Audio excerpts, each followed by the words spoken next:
नमस्कार आदाब दोस्तों। तो चलिए आज हम फिर लाए हैं देश दुनिया की तमाम छोटी बड़ी ब्रेकिंग न्यूज़। तो खबरों को स्टार्ट करने से पहले आपसे छोटी सी रिक्वेस्ट है दोस्तों, अगर चैनल पर नए हैं तो चैनल को सब्सक्राइब करें, नोटिफिकेशन को ऑन करें और वीडियो को लाइक करें, अपने दोस्तों में ज़्यादा से ज़्यादा शेयर करें। तो बढ़ते हैं खबरों की। आपको बता दें दोस्तों, प्रधानमंत्री नरेंद्र मोदी ने गुरुवार को नरेंद्र मोदी स्टेडियम में भारत और ऑस्ट्रेलिया के बीच टेस्ट मैच से पहले डिप्लोमेसी की ऐसी पारी खेली कि इससे चीन को मिर्ची लग गई होगी। वैसे भी पीएम इशारों में संदेश देने में माहिर, यही कारण है कि पीएम मोदी ने क्वाड के सदस्य देश ऑस्ट्रेलिया के प्रधानमंत्री एंथनी अल्बेनीज़ के साथ पूरे स्टेडियम का चक्कर लगाया और यह बताया कि भारत और ऑस्ट्रेलिया के राजनीतिक रिश्तों में क्रिकेट की कितनी अहमियत है। खेल के मैदान से खेल खेल में पीएम मोदी ने ऑस्ट्रेलिया से दोस्ती की ऐसी इबारत रची कि क्रिकेट से अनजान देश चीन को मिर्ची लग गई होगी, क्योंकि चीन के क्वाड सदस्य देशों से मिलने पर हमेशा से ही आपत्ति जताता है। उसे लगता है कि भारत, जापान, अमेरिका और ऑस्ट्रेलिया से ये चार देश जब भी मिलते हैं चीन के खिलाफ ही साजिश रचते हैं। हालांकि भारत ने स्क्वाड की हालिया बैठक में चीन को यह भी संदेश दिया है कि वह कायदे में रहे तो फायदे में रहेगा, चीन चुपचाप अंतर्राष्ट्रीय कानून का पालन करता रहे। यही नसीहत दी गई कि अब ऑस्ट्रेलिया के पीएम भारत दौरे पर हैं।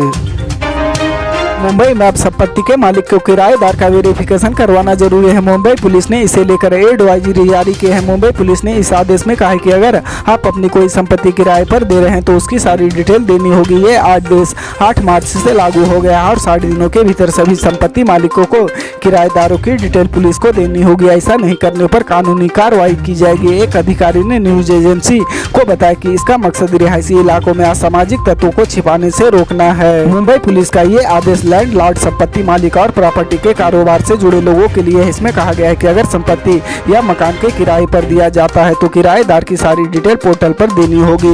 इसमें कहा गया है कि ऐसी आशंका है कि असामाजिक तत्व रिहायशी इलाकों में ठिकाने की तलाश कर सकते हैं। इसमें शांति भंग होने या व्यवस्था बिगड़ने या मानव जीवन को खतरा होने, साथ साथ निजी और सार्वजनिक संपत्तियों को नुकसान पहुंचाने का खतरा है। इसलिए जरूरी है कि सभी किराएदारों की डिटेल सिटीजन पोर्टल पर दर्ज करवाई जाए।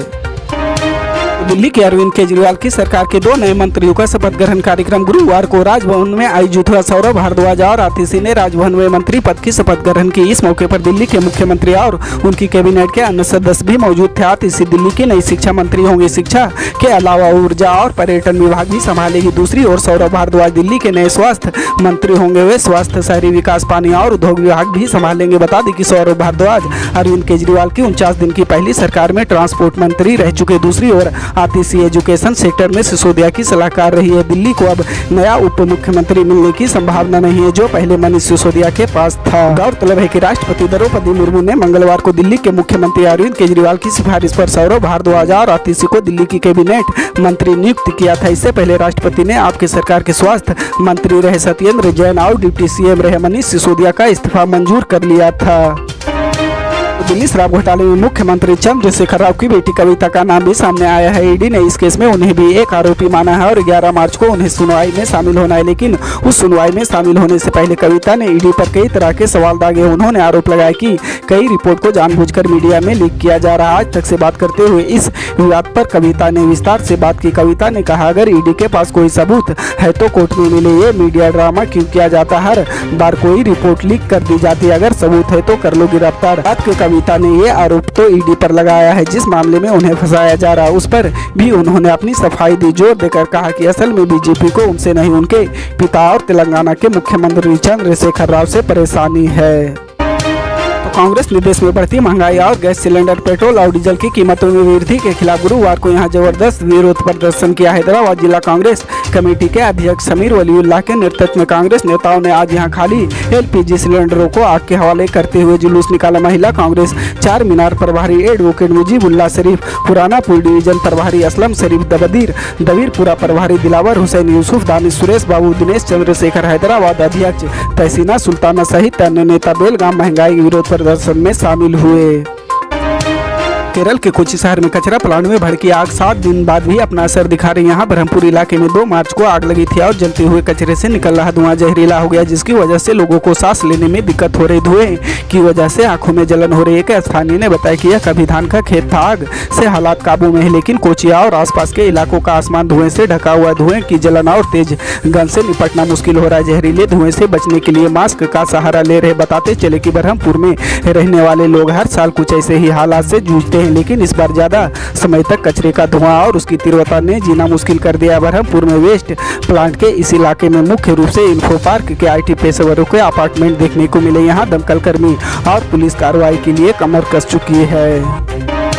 लोकसभा चुनाव में अब कुछ महीनों का ही वक्त बचा है और बिहार में राजनीतिक नीति नए रंग दिखा रही है। पिछले साल बीजेपी का साथ छोड़कर महागठबंधन की सरकार बनाने वाले नीतीश कुमार की एक बार फिर केंद्र से करबिया की चर्चा का विषय बनी है। दूसरी ओर होली के बाद तेजस्वी यादव की मुख्यमंत्री पद का राजपोषी का दावा करने वाले RJD नेता फिलहाल खामोश हो गए हैं। इसके पीछे भी एक खास वजह मानी जा रही है। आने वाले दिनों में बिहार में बड़े सियासी उलटफेर होने की संभावना है। महागठबंधन में फिलहाल सब कुछ ठीक नहीं चल रहा है। JDU RJD कांग्रेस समेत अन्य दल विभिन्न मुद्दों को लेकर आपस में उलझ रहे। हाल ही में उपेंद्र कुशवाहा और पूर्व सांसद मीना सिंह ने JDU को अलविदा कह दिया। नीतीश कमजोर पड़ने लगे तो उनके पार्टी JDU की सहयोगी RJD नेता तेजस्वी यादव को CM बनाने का दबाव बनाने लगे। पिछले दिनों में RJD विधायकों और नेताओं ने तेजस्वी की ताजपोशी जल्द होने का दावा किया। RJD विधायक विजय मंडल ने तो यह दावा कर दिया है कि होली के बाद ही नीतीश कुमार डिप्टी CM के तेजस्वी को मुख्यमंत्री का पद सौंप देंगे। पल पल की अपडेट जानने के लिए जुड़े रहे आप न्यूज के साथ। मिलते हैं अगली बड़ी खबर में।